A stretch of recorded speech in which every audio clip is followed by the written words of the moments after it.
Hey, this is Tom with Interstate Live, hanging backstage at the Grizzly Rock with Adrian and Corky from Otherwise. How you guys doing? Good, man. How are you guys doing? Doing good. Good, good. How's 2012 been for you guys so far? It's been one hell of a ride, and it just started. So. It's like that Frankenstorm they're talking about on the news. It's been like that already all year long. All year long. We don't know what's happening. Lots of damage, lots of movement, lots of lots of highs and lows, lots of unexpected. The barometer. Yeah. It's through the roof. Yeah. So Frankenstorm. It's been a Frankenstorm. Yeah. Number 19 right now on active rock charts, I think, for Soldiers. Yeah. 75,000 units, I think, of the single makes you guys the highest selling debut rock band of 2012. How's that make you guys feel? It's a lot of pressure. It's a lot of pressure. No, it's we're very proud of that, man. It was a long, hard road to get here, and the fact that Soldiers was the song that broke us and got us to this point is quite fitting. So we just hope we can continue the forward motion and the growth. So it feels good. It feels damn good to be sitting here. It's a cool venue. You guys are cool cats. So. Cool. So you guys have a second single coming out from the album, True Love Never Dies. Yep. And that would be? It's I Don't Apologize, and it dropped 2 weeks ago, and as of yesterday, it's the number 5 most added track at Active Rock across the nation. So again, hopefully that will continue. It's an anthem for the heartbroken, and we have a whole website being designed around it called hateyourx.com. and we don't want anybody to hate their ex, but sometimes you can't help it, And it's going to be set up as like an online forum for people to share their stories of heartbreak and hopefully try to make amends internally. I heard somewhere that the song was actually written about a certain type of Vegas girl. Oh, that's a different song. That's a different song. It's like a left turn at Albuquerque right there. Yeah, well, that's our party song. But yeah, Vegas Girl is a track that does very well live. It always goes over well. Everyone who's been to Vegas and anyone who hasn't can relate, and it paints a very clear image of a certain type of female that you can find back home in Sin City, and unfortunately we've dated a lot of them. Hence the relationships that lead to I Don't Apologize. They're single. Exactly. We kind of got a theme going on the album. Yeah, there's a theme from front to back, a momentum, a story of sorts, for sure. Yeah. The song Soldiers, you guys were not even signed yet. And that song went to #1 on Sirius Octane channel. That's correct. From that point on, how's it been for you guys? I mean, it had to have been just kind of a whirlwind, yeah? Yeah, it was. I mean, it hasn't even been 12 months yet since we've been signed, and it feels like a lifetime ago. Last October when we played the 48 Hours Festival, and when Jose at Sirius Octane, put the song into regular rotation. I mean, we've lived a lifetime of experiences, both extremely good and at the same time, just devastating. And it comes across in the album. True Love Never Dies. The theme, the subject matter. We did a fairly decent job of capturing what we've been going through, since last October. So. Since then, what has by far, other than getting signed, obviously, what has by far been your favorite part of all this? Oh, man. Well, I mean, the festivals have been something else. Like, you can play big shows in your hometown, and that's usually like 200, 300 people, but like getting on stage, playing in a day with a bunch of bands that you grew up listening to, and then playing your own show in front of 5, sometimes 10,000 people. Like a couple weeks ago, we were at Rock Allegiance in the middle of a stadium, trading stages back and forth. Like that was, a year ago, we wouldn't have imagined that we would be there, and there we were, doing those types of shows. I mean, those are the real moments where you see like this whole sea of people singing your songs back to you and everything. Like it's like that's been a very long and interesting road to get to that point. Yeah. You know? So they've been a lot of fun. Yeah, the festivals are definitely what we would like to, you know, aside from playing arenas and stadiums, Right. festivals are, man, that's the way to rock and roll right there. You know? Yeah. So. And then after tonight, I was looking at your guys' tour schedule. Does it looks like you guys might have a month off before you head back out on the road? Smoke and mirrors. Smoke and mirrors, man. It's only a couple of weeks. They just haven't been announced yet. We were hoping for more time off, but it looks like we're going to be back out on the road by right around November 10th or 12th, somewhere there in the second week of November. We're going to be out. So this is today's gig is the last one for the run that we've been on for the past 2 couple months. Yeah, it gets very blurry very quickly. But yeah, we're home. I think we have a few days off, and then we shoot a video, the I Don't Apologize video, do a couple more one-off press things, and then go straight back on the road, heading back east again. So Yeah. we find that we may be from Las Vegas, but we play the Midwest and East Coast a lot. Yeah.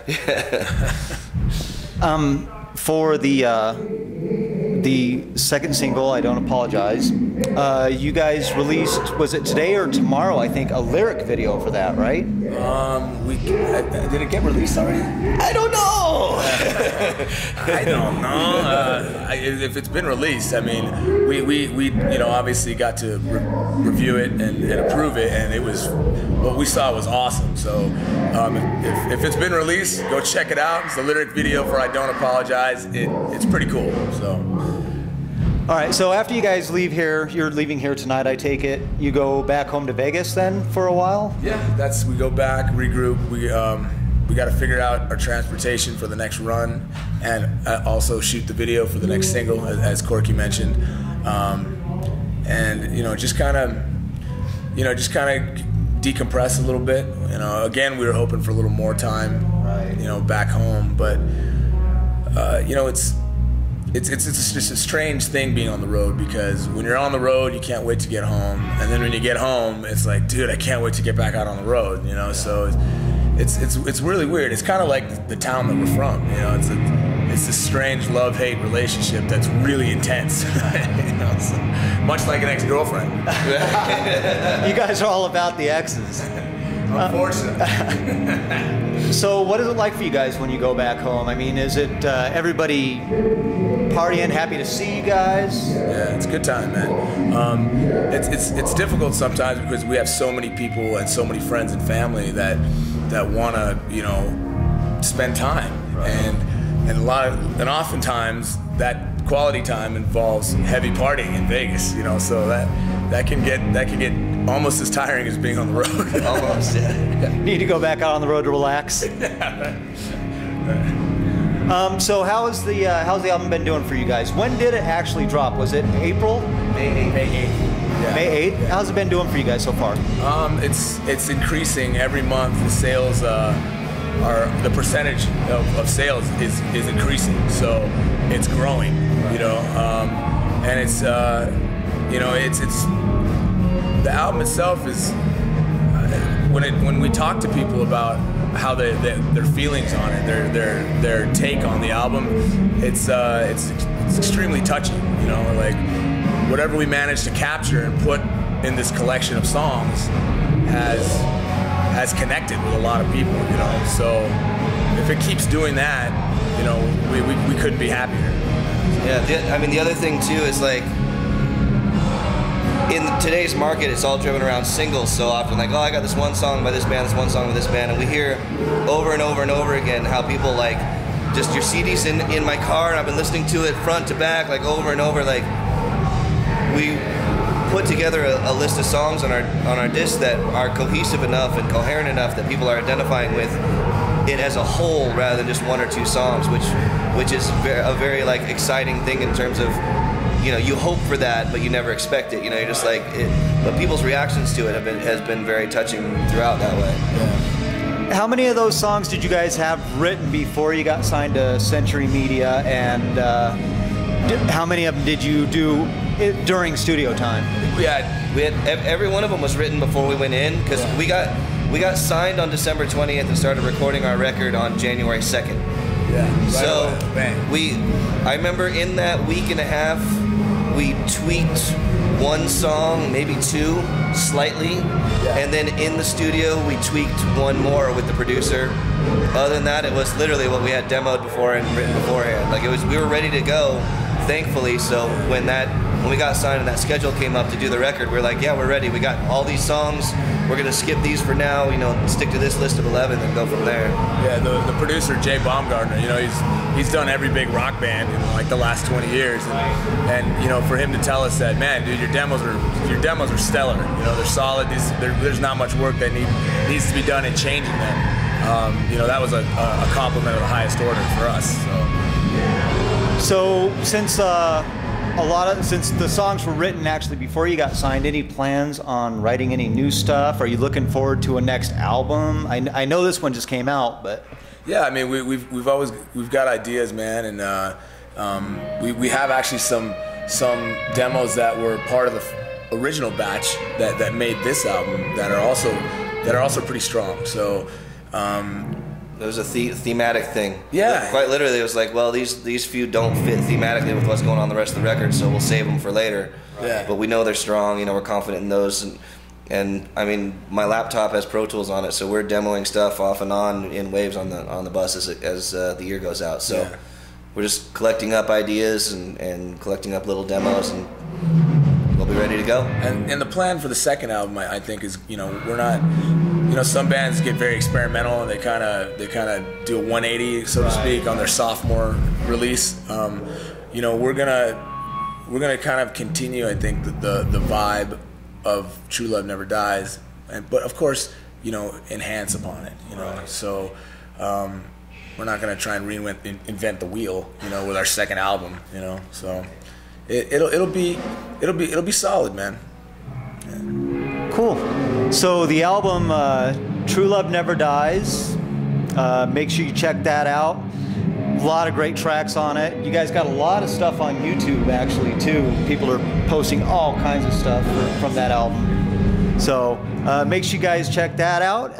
Anything you guys want to say to your fans around the country before you head back out on tour next month? Well, we hope to see you soon. Time at home will be nice, but we're always looking forward to meeting new people and making new friends. So, absolutely. Cool. All right. This is Otherwise. I'm Tom from Interstate Live. We'll see you guys later.